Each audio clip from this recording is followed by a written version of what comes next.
Assalamu alaikum wa rahmatullahi wa barakatuh. Dear brothers and sisters, welcome to another beautiful reminder from the Quran. Today we will journey back in time, back to one of the greatest stories ever told, the story of patience, of struggle, of rejection, of faith, the story of Prophet Nuh, alayhi salam, and the Great Flood. This story is not just history, it is a timeless lesson for every believer. So sit back, listen carefully, and imagine every scene as if you were living through it. The darkness of shirk. Long after Adam alayhi salam, people had multiplied on earth. They lived in villages and towns.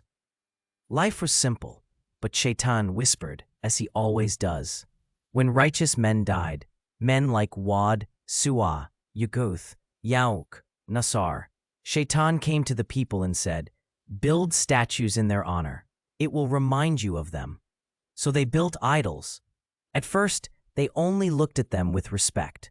But over time, respect turned into worship. The worship of Allah was abandoned. The entire society drowned in shirk and sin. This was when Allah, out of His mercy, sent them a prophet, a man chosen from among them, a man whose heart was pure, whose soul was firm. His name was Nuh, alayhi salam. The call of a prophet. Allah commanded Nuh, alayhi salam, to rise and warn his people. And so he stood before them and said, "O my people, worship Allah. You have no God other than Him. Indeed, I fear for you the punishment of a tremendous day." Quran 7:59. He called them with love, with gentleness, with patience. He called them openly in gatherings. He called them secretly, one by one. He called them day and night, never stopping. For 950 years, brothers and sisters, nearly a millennium, he called them to Allah. But what was their response? They laughed. They mocked. They covered their ears with their fingers. They wrapped their clothes around themselves and walked away arrogantly. The Quran tells us, "And every time I invited them, that you might forgive them, they put their fingers in their ears, covered themselves with their garments, persisted in their denial, and were arrogant with great arrogance." Quran 71:7. The mockery of the leaders. The chiefs of his people were the worst. They said, "You are nothing but a man like us. Why should we listen to you? And look at your followers. Only the poor and lowly have joined you." They judged by wealth, by status, by pride.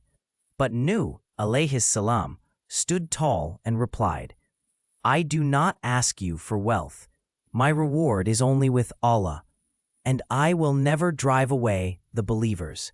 Indeed, they will meet their Lord, and I see you are ignorant people." Quran 11:29. Subhanallah, here's the first lesson for us today. Truth is not measured by status. Sometimes the rich and powerful reject guidance, while the humble poor accept it. Centuries of rejection. Brothers and sisters, imagine the pain, year after year, century after century, calling people to Allah, yet only a handful listened. Nuh alayhi salam watched generations come and go. Grandfathers rejected him. Their children grew up, and they too rejected him. Then their grandchildren came, and they also rejected him. 950 years of patience. Would you and I have lasted even 9 years or 9 months? But Nuh alayhi salam did not stop, because he knew his duty was to call, not to force. The divine revelation. At last, Allah revealed to him, "None of your people will believe except those who have already believed. So do not grieve over what they do." Quran 11:36. The door of dawah was closed. The time for warning was over. And Allah gave him a new command.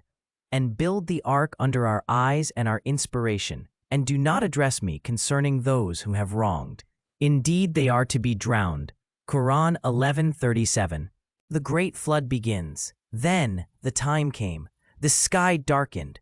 Rain began to pour like never before. The ground split open, and water gushed out. The Quran says, "So we opened the gates of the sky with pouring water, and we caused the oath to gush forth with springs, and the waters met for a matter already predestined." Quran 54:11-12. The rivers overflowed, the oceans rose, the entire earth was drowning. Boarding the ark, Allah commanded, "Load upon the ark 2 of every kind, male and female, and your family, except those against whom the decree has passed, and the believers." Quran 11:40. So Noah alayhi salam gathered the believers, a small group, and pairs of animals. The ark floated, rising above waves that looked like mountains. The disbelievers tried to run, to climb, to hide, but there was no escape from Allah's decree. The painful moment with his son. And then, one of the most heartbreaking moments. Nuh's son was among the disbelievers. As the waves rose, Nuh alayhi salam called out, "O my son, come aboard with us, and do not be with the disbelievers." But the boy, blinded by arrogance, replied, "I will take refuge on a mountain that will protect me from the water." Nuh alayhi salam cried, "There is no protector today from the command of Allah, except for whom He has mercy." And then a massive wave came between them, and his son drowned. Quran 11:42-43.